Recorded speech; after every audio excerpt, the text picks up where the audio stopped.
የተመሰገነ ይሁን። እኔ ለአጭር ደቂቃ ነው ብዙም ጊዜያችሁን አልወስድም። የፍካሬ ስምን ነገረ መለኮታዊ መሰረቶችን ባጭሩ ለማየት ነው መሞከረው ማለት ነው። በኦርቶዶክሳዊት ቤተክርስቲያን የነገረ መለኮት አስተምሮ ወይም ደግሞ የአስተሳሰብ መሰረቶች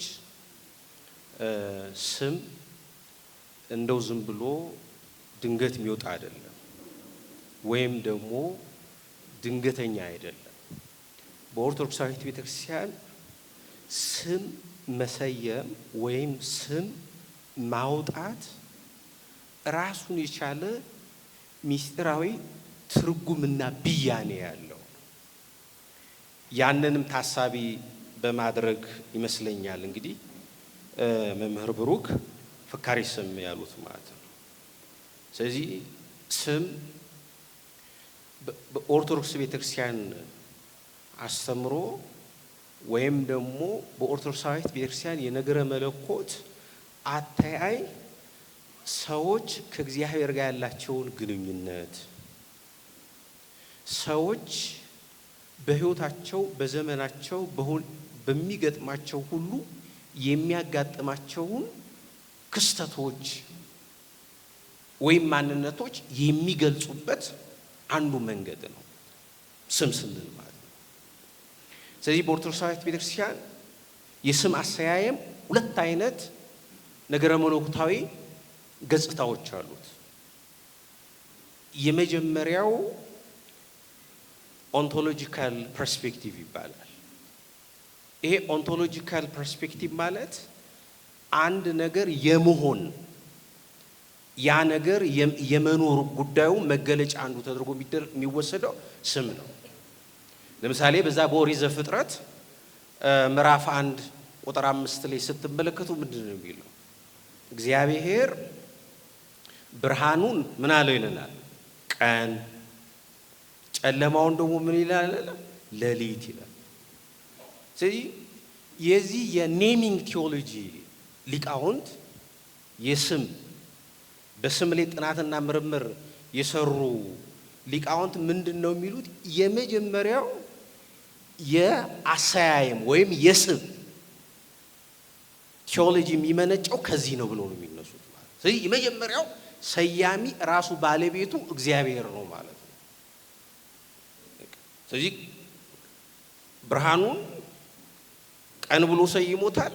እንደገና ደግሞ ጨለማውን ደግሞ ምን ብሎ ሌሊት ብሎ ሰይሞታል ማለት ነው። ስለዚህ የመጀመሪያው ስም ሰያሚ ስም አውጪ ራሱ ባለቤቱ እግዚአብሔር ነው ማለት ነው። ይሄ አንዱ የኔሚንግ ቲዮሎጂ መሰረት ተብሎ የሚወሰድ ነው። ከዛ በኋላ ግን ባለቤቱ በራሱ ብቻ አይደለም ያን ወስኖት የቀረው ተመልከቱ። ከዛ በሁለተኛ ደረጃ በጥንተ ተፈጥሮ ደግሞ ለሌሎቹ ፍጥረታት ደግሞ ስያሜን ስምን እንዲሰጥ ይሄን ስልጣን በጸጋ ለማን ሰጠው? ለአዳም ሰጠው። አያችሁ። ስለዚህ ስም ሁሉ ጊዜ ጥንተ ተፈጥሮን ተከትሎ የሚመጣ ጉዳይ ነው ማለት ነው። ያ አንድ ነገር ከተፈጠረ የዛ የተፈጠረው ቅርጽ ያለው ነገር ስያሜን አግኝቶ የሚሄድበት መንገድ ነው። ይሄንን ነው ኦንቶሎጂካል የምንለው ማለት ነው። ሁለተኛው የስም ስነ መለኮታዊው ገጽታ ይሄ እስካቶሎጂካል የምንለው ማለት ነው። ይሄ መጪ ዘመኑን ፍጻሜ ዘመንን መሰረት የሚያደርግ ነው ማለት ነው። ሰዎች ወላጆች ለልጆቻቸው ስምን ሲያወጡ ስምን ሲሰይሙ መጪውን ጊዜ ጭምር ነው የሚተነብዩበት። ተመልከቱ። የሚኖሩትን ወይም ደግሞ እየሆኑ ያሉትን ብቻ አይደለም። መጽሐፍ ቅዱስ ላይ ስትመለከቱት እንዲህ ስትለው እንዲህ ያለችው እንዲህ ሲሆን እንዲህ ያለው የሚሉት ብዙ ዝርዝሮች የምትመለከቷቸው ነገሮች አሉ ማለት። ስለዚህ ምንድነው ሰው ተመልከቱ መጪውን ዘመን ራሱ ማለት የሚመጣውን ዘመን አስቦ የልጁ ስያሜ ልጁ ላይ በይኖ የሚሄድበት መንገድ አንዱ ያን እስካቶሎጂካል እንለዋለን ማለት ነው። ለዚህም ነው እኮ ከራእይ ዮሐንስ ራእይ ላይ ስትመለከቱ አዲስ ስም እሰጣቸዋለሁ የሚለው ማለት ነው። አሁን የያዝነውን ስም ብቻ አይደለም፣ ያ በጥምቀት ያገኘነውን ስማችንን ጭምር ይዘን እንሄዳለን። ያን የሚያጸና እንትን ይላል። ለዚህ ነው ቀደምት አባቶቻችን ምንድን ነው ያሉት ሲያጠቃልሉት፣ እግዚአብሔር ሰውን ተመልከቱ፣ ፍጥረትነት በስም ፈጠረ፣ በስም አዳነ፣ በስም አከበረ። ሰው በስም ተፈጥሯል፣ በስም ድኗል። ያ የዳነበት ስም ደግሞ በሐዲስ ኪዳን ማን ተብሎ ተጠራ? ኢየሱስ ክርስቶስ። ክርስቶስ የሚለው ስም ማለት መድኃኒት የሚለው ስም ማለት። ስለዚህ ስም ጥልቅ የሆነ ከነገረ መለኮታዊ ሳይ ባስተቀር ከመዳን ትምህርታችን ጋር አብሮ የተሳሰረ ነው ማለት ነው። ስለዚህ ባጭሩ የስም አሰያየም እንደዚህ አይነት ሁለት ገጽታዎች ይኖሩታል ማለት ነው። ይሄ ሁለት ገጽታዎች ካየን ምንድነው የዚህ ዘመን ስም መሰረታዊ ችግሮች ተብሎ የሚነሱት? ስም በማውጣት ረገድ፣ ስም በመሰየም ረገድ መሰረታዊ የሚባሉ ወይም ደግሞ እንደ ስም አወጣጥ ፈተና ተደርገው የሚወሰዱ ሶስት መሰረታዊ ችግሮች አሉ ማለት ነው። አሁን የመጋቤ ምስጢርን የብሩክ አስማረን መጽሐፍ አስፈላጊነቱ የሚመጣው እዚህ ጋር ነው ተመልከቱ። በዚህ ዘመን በስም አሰያየም ደረጃ ሶስት መሰረታዊ ቁልፍ ችግሮች አሉ ወይም ይታያሉ። የመጀመሪያው ራሱ የአስተምሮ መዛባት የሚታይባቸው ስሞች በጣም ጎልተው ይታያሉ። በምሳሌ እናያቸው እነዚህ ባጭሩ። አሁን ብዙም ጊዜ ኪሩቤል የሚሉ ስሞች ብዙ ናቸው አይደል? በጣም ኪሩቤል የሚባሉ ስሞች አሉ። ሱራፌል የሚሉ ስሞች ብዙ አሉ። አሁን እነዚህ በራሳቸው ምንም ችግር የለባቸውም ተመልከቱ። ከኦርቶዶክሳዊ ማንነት ጋራ ከኦርቶዶክሳዊ አስተምሮ ጋራ የተስተካከሉ የተስማሙ ናቸው ተመልከቱ። ነገር ግን አንዱን ሰው ምንድነው የምንለው ተመልከቱ። እኛ ኪሩቤል ለምንለው ግን ምንድነው ግን መባል ያለ ኪሩብ ነው ተመልከቱ። ልክ ይሄ ምን ማለት ህዝቦች እንደማለት ማለት የብዙ ብዙ ሱራፌል ብለን እንጠራቸዋለን። አንዱ ምን ተብሎ ነው የሚጠራው? ሱራፊ ነው። ይሄ ብቻ አይደለም። ቀጥታ አማኑኤል፣ ቅዱስ ሚካኤል የሚሉ ስሞችን እንመለከታለን ተመልከቱ። አሁን እነዚህን በቤተክርስቲያን አስተምሮ ስም መጠራት ያለው ወይ አማኑኤል ነው የምንለው፣ ወይ ቅዱስ ነው የምንለው፣ ወይ ኤልያስ ነው የምንለው። ይሄ ትክክለኛ አጠራሩ ነው ተመልከቱ። ይሄ አንዱ መሰረታዊ የስም አሰያየሞቻችን መሰረታዊ አንዱ ችግር ነው ማለት ነው። ይሄ አንዱ። ሁለተኛው በተለይ በዚህ ዘመን በደንብ ባለፉት 30 ዓመታት በደንብ የሚወጡትን ስሞች በደንብ አስተውላችሁ ከሆነ አብዛኛው ስሞች የሚወጡት ወይ ብሔርን ወይ ጎሳን እንዲገልጥ ተደርጎ ይወጣሉ። ለምሳሌ አንዳንዱ ምንድነው በጣም የብሔርተኛ ሲሆን ወይም ደግሞ ጎጠኛ ጎሰኛ ሲሆን ያን የሚወጣበት ስሙን ልጁ ላይ በማሸከም ነው ተመልከቱ። ልጁ ላይ በማሸከም ነው ተመልከቱ። ልክ ነው። ስም ከማንነት ጋር ይገናኛል። ስም ከቋንቋ ጋር ይገናኛል። ስም ሰዎች ከመጡበት ማን ጋር ሊተሳሰር ይችላል። ነገር ግን የትኛውም ስም ይሁን ተመልከቱ፣ አንድ ኦርቶዶክሳዊ ነኝ ክርስቲያን ነኝ ካለ ክርስቲያናዊ ማንነቱን የሚገልጽ ወይም ደግሞ ክርስቲያናዊ ማንነቱን የሚያገዝፍ ስም እንጂ የሚያወጣው ክርስቲያናዊ ማንነቱን የሚያኮስስ መሆን የለበትም ማለት ነው። ስለዚህ ይሄ ሁለተኛው በጣም መሰረታዊ ችግራችን። ሶስተኛው አንዳንድ ትርጉም አልባ የሚመጡ ስሞች አሉ። ማን ምን እንደሆነ በቃ ከየት እንዳመጣ ነው ማይገቡን ስሞች አሉ። ወይም ደግሞ ከሰዎች ትንሽ ለየት ብሎ ለመታት አሁን ኦዚያን የሚል ስም አለ። በጣም ሰምታችሁ አንዳንድ ቦታ ስትሰሙ ራሱ ይሁዳ የሚል ስም ሰምቼ ያውቃል። ልክ ነው። አሁን በትርጉም ደረጃ አሁን በጣም ይሁዳ ብሎ መጥራት በትርጉም ደረጃ ችግር ላይኖረው ይችላል። ግን ስም የሚወጣው ትርጉማዊ ውበቱን ተከትሎና ወይ ያን መንገድ ይዞ ብቻ ሳይሆን ያ ሰው ማን ነው የሚለውን እንትን ማለት ነው። ምክንያቱም ልጃችን እንዲወርሰው የምንይዘው የቅዱሳንን ሕይወት የቅዱሳንን መንገድ ይዞ እንደምንይዝ ስለምንፈልግ ማለት ነው። ስለዚህ ምንድነው ማለት ነው አሁን እነዚህ ሶስት መሰረታዊ ችግሮች የስም ችግሮቻችን ነው። ከዚህ በላይ እናንተም ልዘረዝሯቸው ትችላላችሁ ማለት ነው። የመምህር ብሩክ መጽሐፍ እነዚህን ሶስት ችግሮች በሁለት መንገድ ይፈታዋል። በሁለት መንገድ ነው የሚፈታው። አንደኛ የስም አማራጭ ይሰጠናል። የስሙን ትርጉም ያስረዳናል። ያ ስም ከማጋ ሊስማማ እንደሚችል ይነግረናል ማለት ነው።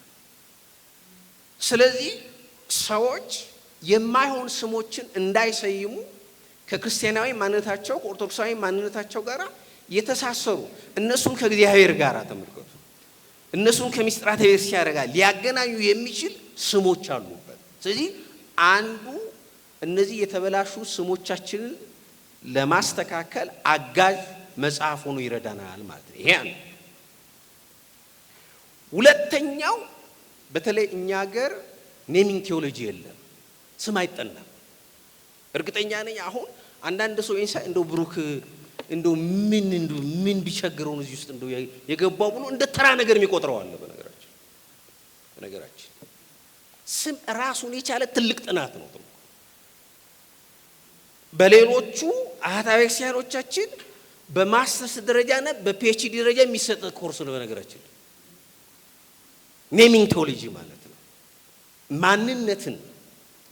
ማንነትን ማጥፋት የሚፈልጉ ታሪክን ማጥፋት የሚፈልጉ ወይም ደግሞ የራሳቸውን ማንነት በሌላው ማንነት ላይ ማቆም ማጽደቅ መትከል የሚፈልጉ ሰዎች መጀመሪያ የሚያደርጉት የትውልዱን ስም መበረዝ ነው ማለት ነው። ምክንያቱም ለምን እዛ ስም ውስጥ ሃይማኖት አለ፣ እዛ ስም ውስጥ ታሪክ አለ፣ እዛ ስም ውስጥ ማንነት አለ። ይሄ አንዱ። ሶስተኛውና የመጨረሻው የማጠቃለያ ስም በተለይ በእኛ በኦርቶዶክስ ቤተክርስቲያን የነገረ መለኮት አስተምሮ ስም የአዲስ ቃል ኪዳን ተመልከቱ፣ የአዲስ ቃል ኪዳን፣ የአዲስ ግንኙነት፣ የአዲስ ተልእኮ መገለጫ ተደርጎ ይወሰዳል። ለምሳሌ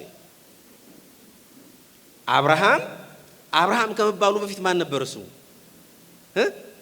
አብርሃም ይስጥልን የኔታ ተመልከቱ። ሳራ ከመባሉ በፊት ማን ነበረ? ሶራ ተመልከቱ። ቅዱስ ያዕቆብ ከመባሉ በፊት ማን ነበር? ከእስራኤል ከመባሉ በፊት ማን ነበረ? ያዕቆብ አይደል? ስምዖን ምን ተብሏል? ጴጥሮስ ተብሏል። ሳኦል ምን ተብሏል? ጳውሎስ ተብሏል። ተመልከቱ። ይሄ ምን ነው የሚያሳየው ስንል እግዚአብሔር አምላክ ተመልከቱ ከልጆቹ ጋራ ከቃል ኪዳን ልጆቹ ጋራ አዲስ ቃል ኪዳንን ሲያስርና ተመልከቱ ለአዲስ ተልእኮ ለሚበልጥ ጸጋ ለሚበልጥ ክብር ለሚበልጥ ተልእኮ ሲያዘጋጅ ስምን ይሰይማል፣ አዲስ ስምን ያወጣል። ይሄን መነሻ አድርገን ተመልከቱ እኛም ወንዶቹም በ40 ቀናቸው ሴቶችም በ80 ቀናቸው የክርስትና ስም እንሰይማለን። አሁን በሌሎቹ አብያተ ክርስቲያን ስትመለከቱ ያ የክርስትና ስማቸው መጠሪያ ስማቸው ነው። ተመልከቱ እኛ ጋር ሁለት ስም ነው ያለን አይደል? የዓለማዊም ስም አለን፣ እንደገና ደግሞ የመጽሐፍ ስም አለን ማለት ነው። ነገር ግን እኛ ለልጆቻችን ተመልከቱ ለልጆቻችን አንድ ኦርቶዶክሳዊ አንድ ክርስቲያናዊ ስሞችን ስናወጣ ከእግዚአብሔር ጋር ያለንን ተመልከቱ። ከእግዚአብሔር ጋር የገባው ነው ቃል ኪዳን የማጽናታችን ከሱ ጋር ቃል ኪዳን የማጽናታችን ከሱ ጋር አዲስ ግንኙነት የመመስረታችን ከሱ ጋር ደግሞ በጸጋ በክብር የመቆየታችን መገለጫ ጭምር ነው ማለት። ስለዚህ ስም በጣም ጥንቃቄ ይፈልጋል ማለት ነው።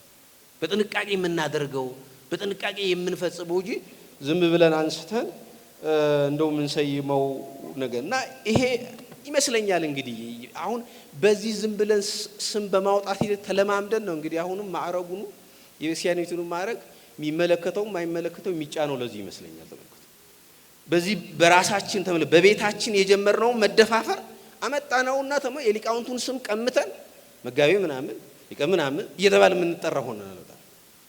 አያችሁ ስም ያለ ቦታው በቃ ሲገባ ህመም ነው። በነገራችን ሰው ብዙውን ጊዜ የሚመስለው ያለ ቦታው ያለ ደረጃው ሲጠራበት የከበረ ይመስለዋል። ግን ትክክል አይደለም።